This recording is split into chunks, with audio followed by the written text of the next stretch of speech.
The harbor mouth lies choked with twisted steel and bodies of ships torn open by mines and shells, and beyond the breakwater a convoy of 40 merchantmen rides at anchor, their holds full of ammunition and rations that will not reach the front line unless this channel opens within 72 hours. Every hour of delay costs lives inland, where infantry dig foxholes without enough bullets and medics bandage wounds without morphine.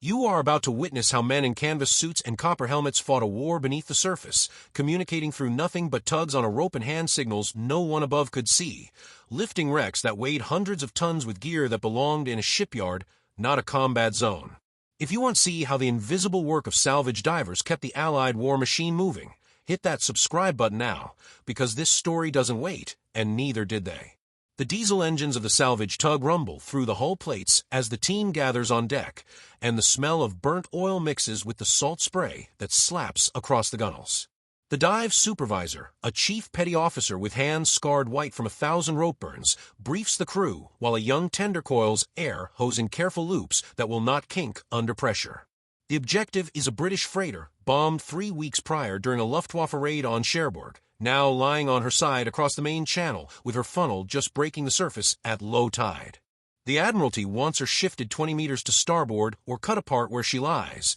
and they want it done before the next spring tide brings the convoy in.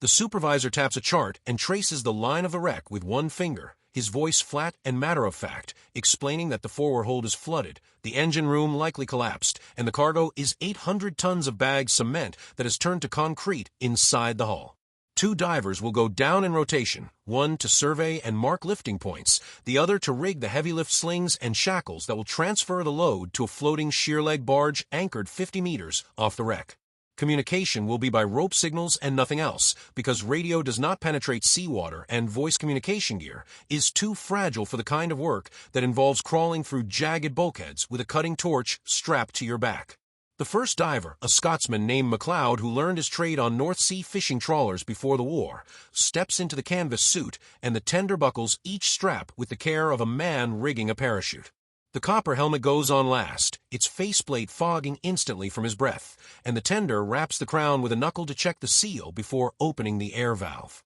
MacLeod signals thumbs up, one hand on the descending line, the other gripping a coil of light rope that will become his voice in the dark. The supervisor attaches a slate and grease pencil to MacLeod's belt, along with a lump hammer for sounding metal and a shackle key that weighs 2 kilograms, and then the winch rattles and MacLeod goes over the side, air hose and lifeline trailing behind him like the tentacles of some deep-sea creature. The water is green near the surface, thick with algae and fuel oil, and as he descends the light fades to gray, then to black, until the only sensation is the pressure equalizing in his ears and the hiss of air feeding into the helmet. His boots strike something solid, a sloping deck covered in marine growth, and he kneels to feel his way forward, one hand on the descending line, the other sweeping through the murk for obstacles. The wreck looms out of the darkness like a drowned cathedral, her plating buckled by the explosion that killed her, and MacLeod runs his hand along a seam until he finds the first fracture, a gap wide enough to fit his arm through.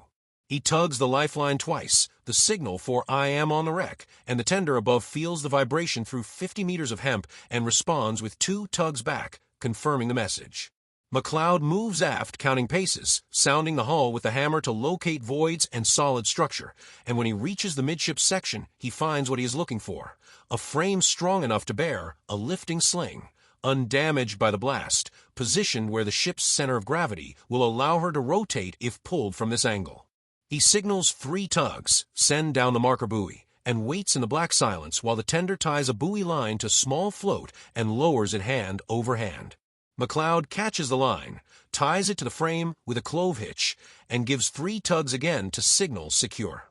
The tender hauls the slack back to the surface, and now the crew on deck knows exactly where the first lifting point lies, even though no one can see it. MacLeod repeats the process at the stern, then amidships forward, marking 3 points in a triangle that will distribute the load evenly when the sheer leg applies tension. His air is running low, the pressure gauge on his chest plate dropping toward the red zone, and he tugs 4 times, "I am ascending," before he begins a slow climb back to daylight. The decompression takes 12 minutes at 3 meters depth, hanging on the line, while nitrogen bleeds out of his tissues, and the cold seeps through the canvas until his hands shake inside the suit. When he finally breaks surface, the tender grabs his helmet and unscrews the faceplate, and McLeod spits out a mouthful of seawater and gasps for air that does not taste of rubber and brass. The supervisor helps him out of the suit and wraps a wool blanket around his shoulders, and while McLeod drinks hot tea laced with rum, the second diver, a kid from Liverpool named Hargreaves who has been on the job for 6 weeks, gears up for the rigging phase. Hargreaves goes down with a different load, for heavy lift slings made of braided wire rope, each 1-2 inches thick and 30 feet long, with forged steel eyes at each end. The slings are bundled together with rope yarn that Hargreaves will cut away underwater, and a canvas bag of shackles and safety pins hangs from his belt, clanking with every movement. The tender lowers a chain bridle after him, a Y-shaped assembly that will connect the slings to the sheer leg's lifting hook, and Hargreaves guides it down by feel, his hands numb inside the canvas gloves. Rigging a wreck in zero visibility is an exercise in spatial reasoning and touch, a three-dimensional puzzle solved entirely through fingertips and memory. Hargreaves follows the buoy line to the first marked frame, cuts the slings free with a rigging knife, and threads one sling under the frame, working it through a gap in the decking until the eye emerges on the far side. He pulls the sling through, equalizes the lengths on both sides, and shackles the eyes to the chain bridle, checking by feel that the pin is fully seated and the safety wire is in place. The process takes 40 minutes per lifting point because every movement underwater happens in slow motion, resisted by the water itself, and because rushing means mistakes, and mistakes mean men die. Hargreaves signals progress with a lifeline: 1 tug for working, 2 for sling in place, 3 for move to next position. The tender relays each signal to the supervisor, who marks a checkboard with grease pencil, tracking the sequence so that if Hargreaves loses consciousness down there, the next man will know exactly where the job stands. While Hargreaves finishes the rigging, the sheer leg barge maneuvers into position, its twin masts towering 15 meters above the waterline, its lifting block swaying on a wire rope the thickness of a man's wrist. The barge crew lowers the hook on a messenger line, and the tender on the dive boat signals with semaphore flags when the hook is directly over the bridle. Hargreaves, working blind, feels the hook descend past his shoulder and guides it onto the master link of the chain bridle, snapping the safety latch closed with both hands. He gives 5 tugs, lift is rigged and ready, and then swims clear, finding the descending line and signaling 4 tugs, "I am ascending."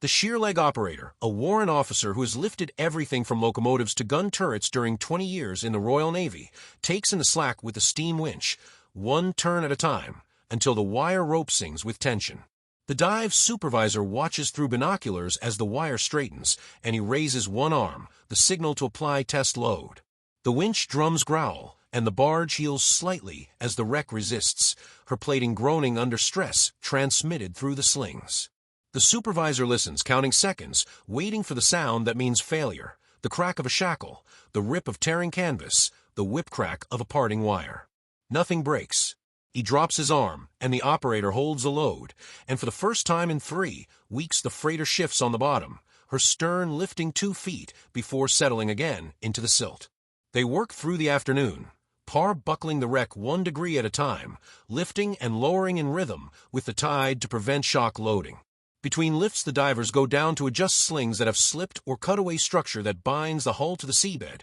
and each adjustment requires another round of rope signals and feel work in the dark. McLeod finds a cargo net tangled around the propeller shaft and spends an hour cutting it free with a hacksaw, the blade binding in the rope fibers, his arms burning with fatigue. Hargreaves discovers a section of keel that has punched into the clay bottom like a nail, and he signals for a cutting torch, a dangerous tool underwater where a stray spark can ignite pockets of gas trapped in the hull. The torch tender lowers the equipment, a cylinder of oxygen, and acetylene mixture connected to a special nozzle designed by French engineers who salvaged wrecks from the Marne after the First War, and Hargreaves lights the flame with a sparker, watching it burn white-hot in the green gloom. He cuts through 10 centimeters of steel plate, the molten metal sinking in glowing droplets, and signals 3 tugs, cut complete, before shutting down the torch and signaling to haul it up. Every task takes 3 times longer than it would on dry land, and the clock is always running because the convoy will not wait, and the Germans know the channel is blocked, and they send bombers every night to make sure it stays that way.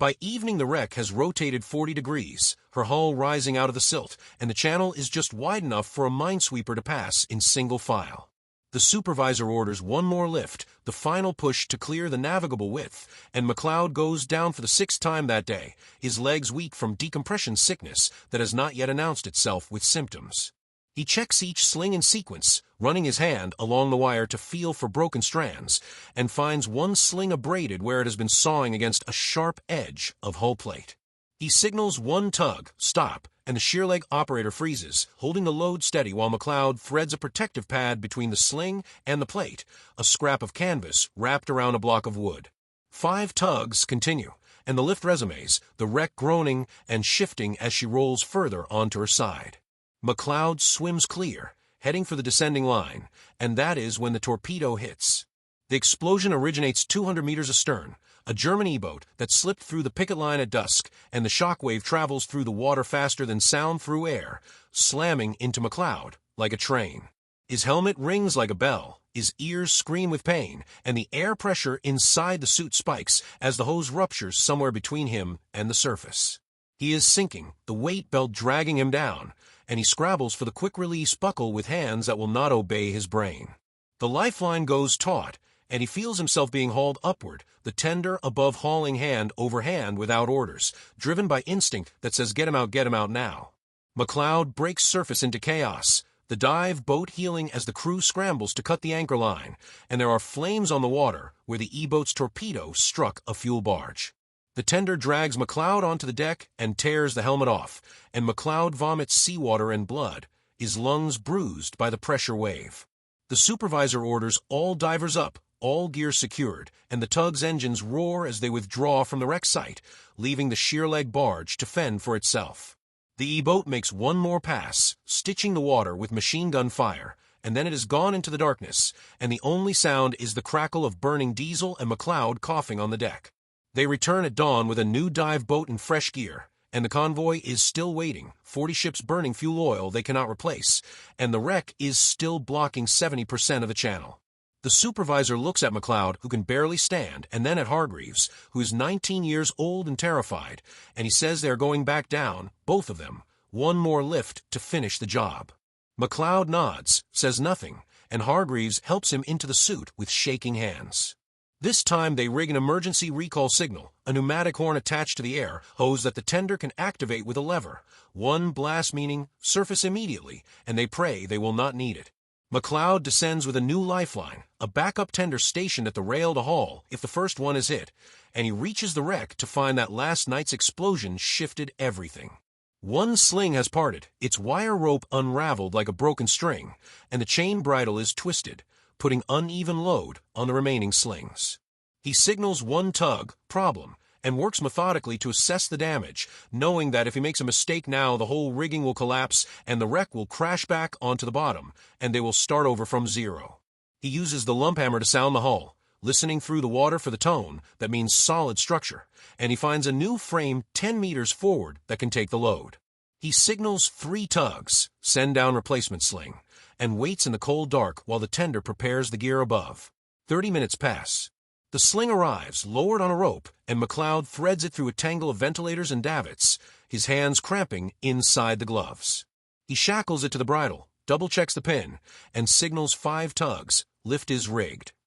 The sheer leg takes a strain, and the wreck groans, her plating flexing, and for a moment McLeod thinks she will break apart, her back snapping under the uneven stress. But she holds and she rises, and this time when she rolls, she clears the channel completely, her mast swinging through 90 degrees until she lies flat on her side, outside the navigation lane. McLeod signals 4 tugs and ascends, and when he surfaces the convoy is already moving, the lead minesweeper threading the gap with her paravanes deployed, clearing the way for the merchantman behind her. The supervisor pulls McLeod onto the deck and says good work, nothing more, and McLeod collapses on a pile of rope and does not move for an hour. The same scene repeats itself across every theater of the war, where ports and harbors matter more than airfields or infantry positions. At Anzio, the American Navy divers work in water poison by decomposing bodies, clearing a berth for LSTs that will land the tanks needed to break out of the beachhead. And they communicate with rope signals because the Germans shell the harbor every afternoon at exactly 4 o'clock, and no one can risk staying on the surface longer than necessary. The divers there use a variation of the standard signals, adding a 2-tug pause 2-tug sequence that means incoming fire, take cover, and more than once a tender saves a man's life by hauling him up 30 seconds before an 88mm shell detonates where he was working. At the Scheldt estuary, where the approaches to Antwerp are choked with ships the Germans scuttled to deny the Allies a deep water port, Canadian divers spend 2 months in near-freezing water, cutting hulks apart with demolition charges and hauling scrap with cranes that jam in the salt air. They develop a signal system that includes taps on the helmet for yes and no, because the lifeline is often tangled in wreckage, and tugs do not always reach the surface, and a diver named Bouchard saves his entire team by tapping no when the supervisor asks if the charge is ready, preventing a premature detonation that would have killed 4 men. In the Pacific, the U.S. Navy's underwater demolition teams use hand signals and light ropes to coordinate beach clearances before amphibious landings, and though their work happens in shallow water, where visibility is better, the danger is worse, because Japanese snipers target anyone in a diving suit, and the coral reefs hide mines that will tear a man in half if he brushes against them. The signals themselves are brutally simple, refined over decades of hard-hat diving, and adapted for wartime urgency. 1 tug on the lifeline means I am okay continuing work, a heartbeat signal that the diver repeats every few minutes to prove he is conscious. 2 tugs means slack off air hose, because the hose sometimes pulls tight and restricts movement, and the tender responds by feeding out a few meters of line. 3 tugs means taking slack, gathering up excess hose that can snag on wreckage, and the tender coils it carefully on deck, keeping it ready to release if needed. 4 tugs means I am ascending, and the tender watches the depth gauge, waiting for the diver to reach the decompression stop, and if the diver ascends too fast, the tender grabs a lifeline and holds him at the correct depth by force, even if the diver is panicking and fighting to reach the surface. 5 tugs means haul me up now, the emergency signal, and the tender does not ask questions, does not wait for confirmation. He just hauls with everything he has until the diver is on deck. A continuous series of tugs, frantic and irregular, means the diver is in immediate danger, entangled or trapped or drowning, and the supervisor must decide in seconds whether to send another man down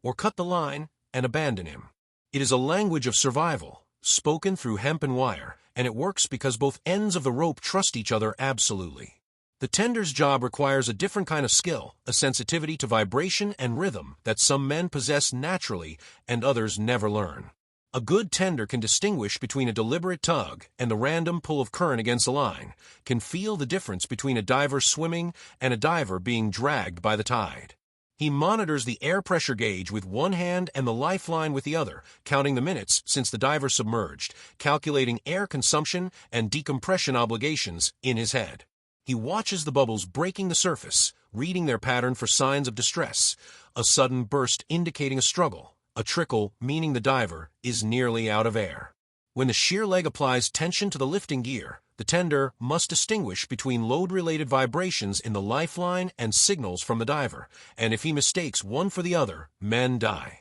The job demands absolute focus for hours at a time, standing on a heaving deck in all weather, cold and wet and exhausted, responsible for another man's life at the end of a rope that might part at any moment. Some tenders crack under the pressure and freeze when they should haul, or panic and haul when they should wait, and those men are transferred to other duties, no shame attached, because everyone understands that not every sailor has the nerve for this work. The ones who stay become legends in the salvage community, men whose names are spoken with respect in dive shacks from Gibraltar to Tokyo Bay, men who never lost a diver because they could read a rope the way a musician reads a score. Coordinating heavy lifts with rope signals alone requires a choreography as precise as any ballet, and far more dangerous. When the shear leg is ready to apply tension, the dive supervisor positions himself where he can see both the tender and the barge operator, and he uses hand signals to synchronize the lift with the diver's readiness. The tender watches the lifeline, and when the diver signals 5 tugs, lift is rigged, the tender raises his right arm. The supervisor confirms the signal, checks the weather and the tide, and raises his own arm, instructing the barge operator to begin the lift. The operator engages the steam winch in first gear, taking in slack at walking speed, and the wire rope tightens, stretching under load until it hums like a violin string.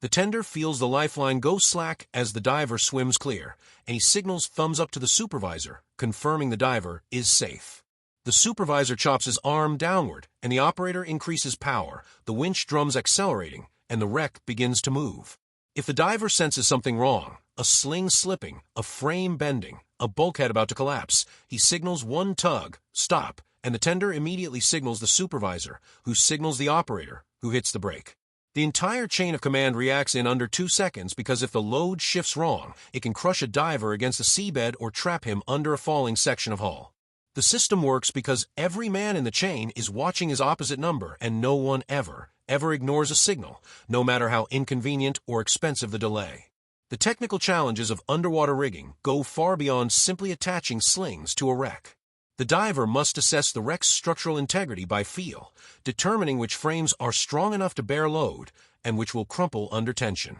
He must estimate the weight distribution, calculating whether the lifting points will keep the wreck level or cause it to roll, and rolling can send hundreds of tons of steel tumbling in an uncontrolled fall that will snap cables and smash equipment. He must account for suction, the vacuum effect that occurs when a wreck embedded in mud begins to lift, resisting with a force that can exceed the wreck's own weight. Divers break suction by cutting air holes in the hull or pumping compressed air into voids, creating positive buoyancy that eases the load on the lifting gear. But this requires a second diver with a pneumatic drill or cutting torch, and coordinating 2 divers with rope signals is exponentially harder than coordinating one. They develop a relay system where one diver taps signals on the other's helmet, and that diver relays them up the lifeline, a human telegraph buried in darkness, spelling out messages one letter at a time using a code they invented the night before over rum and cigarettes. Explosives add another layer of complexity and terror. When a wreck is too large or too damaged to lift intact,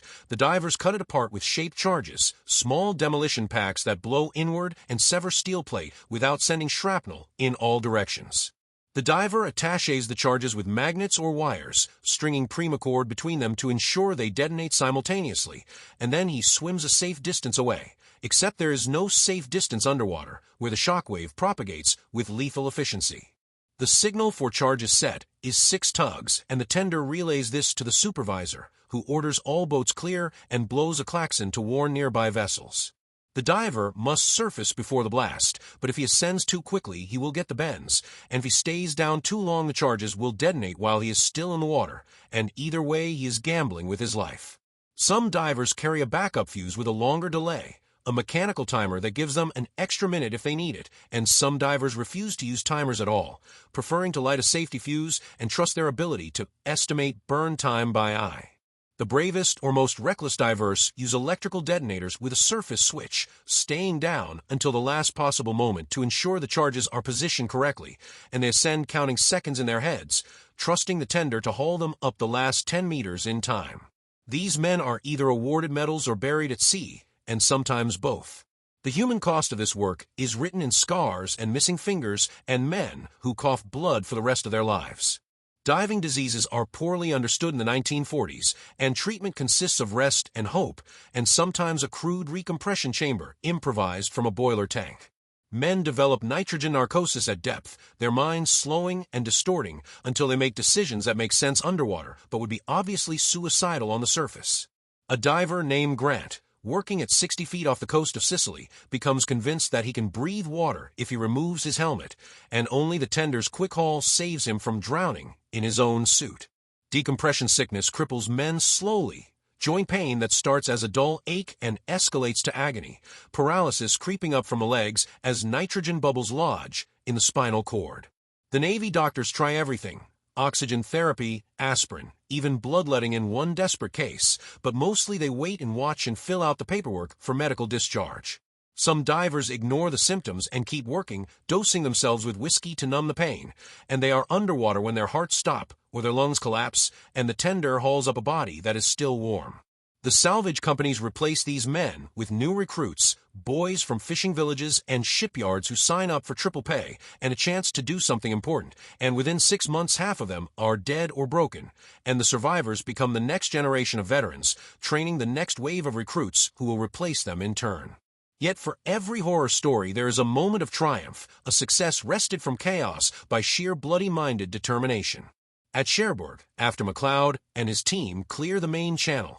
the convoy delivers enough ammunition to sustain the Third Army's drive toward Paris, and historians will later credit that single shipment with shortening the war by weeks. At Antwerp, the clearance of the Scheldt allows the Allies to land 1 million tons of supplies directly into the Low Countries, bypassing the overextended supply lines that nearly stalled Eisenhower's advance into Germany. At Okinawa, American divers repair a floating dry dock damaged by a kamikaze strike, patching holes in the caisson walls while the dry dock is still in use, welding underwater with gear that sparks and smokes and threatens to electrocute anyone who touches it, and that dry dock services 50 destroyers before the war ends, keeping the fleet operational during the final push toward Japan. None of this work earns headlines because salvage diving is unglamorous and incomprehensible to the public, who cannot imagine the skill and courage required to do carpentry and welding and rigging in an environment that wants to kill you with every breath. The men who do this work do not seek recognition, would be embarrassed by it if offered, because in their culture the only approval that matters comes from a man on the other end of the rope,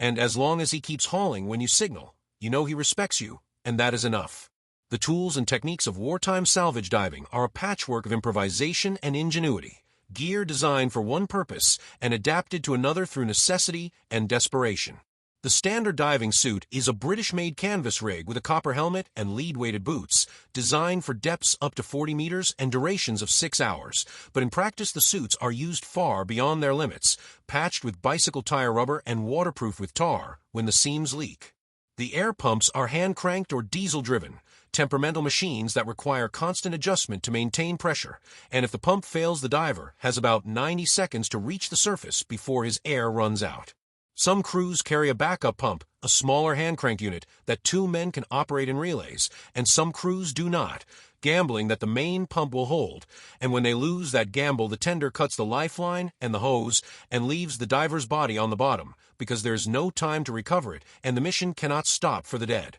The lifting gear is scavenged from a dozen different sources: shear legs from Dutch harbor cranes, chain hoists from German railway yards, wire rope from scrapped merchant ships, and the result is a Frankenstein assemblage that works only because the men who assemble it understand the principles of mechanical advantage and load distribution and margin of safety. They calculate braking strengths in their heads, rounding down to account for corrosion and fatigue, and they rig backups for every critical component, because a single failure in a lifting chain can kill a dozen men and destroy equipment worth more than a bomber. Pontoon salvage, a technique where flotation is used instead of cranes, becomes the method of choice for deep water wrecks beyond the reach of shear legs. The divers attach inflatable pontoons to the wreck, large rubber bags or empty fuel drums, and pump them full of air using compressors on the surface. As the pontoons fill, they generate buoyancy, lifting the wreck incrementally, and the trick is to balance the lift so the wreck rises level, because if one side lifts first, the whole assembly can capsize. The divers monitor this by feel, tapping the pontoons to gauge their inflation, and they signal the compressor operator to add or vent air through a system of tugs that makes no sense to anyone who has not done the work. 3 tugs followed by a pause followed by 2 tugs means add air to forward pontoon number 2, and the operator looks at a hand-drawn chart taped to his console and opens the correct valve, and if he opens the wrong one, the wreck rolls, and the divers have to start over. This method works brilliantly when everything goes right, allowing wrecks to be lifted from depths where cranes are useless, but it fails catastrophically when something goes wrong, and the most common failure is a pontoon rupture, a blowout that sends the wreck plummeting back to the bottom, with the divers still clinging to it. More than one salvage team disappears this way. Dragged down by a falling ship, their bodies never recover because no one dares dive that deep again. The tide itself becomes a tool in the hands of skilled salvagers who use the rise and fall of the water to move wrecks that cannot be lifted by mechanical means. At high tide, the wreck floats or nearly floats, supported by the water, and the team attaches towing lines and hauls the wreck into shallower water, where it settles onto the bottom as the tide recedes. At the next high tide, they repeat the process, moving the wreck a few hundred meters at a time until it reaches a location where conventional lifting gear can finish the job. This technique, called warping, requires exquisite timing and knowledge of local tides, currents, and bottom conditions, and the divers must constantly adjust the rigging to prevent the wreck from grounding prematurely or drifting off course. They use the lifeline and rope signals to coordinate the towing operation, and the sequence is a complicated dance where 1 tug means hold position, 2 tugs means taking slack, 3 tugs means cast off forward line, and 4 tugs means we are drifting abort.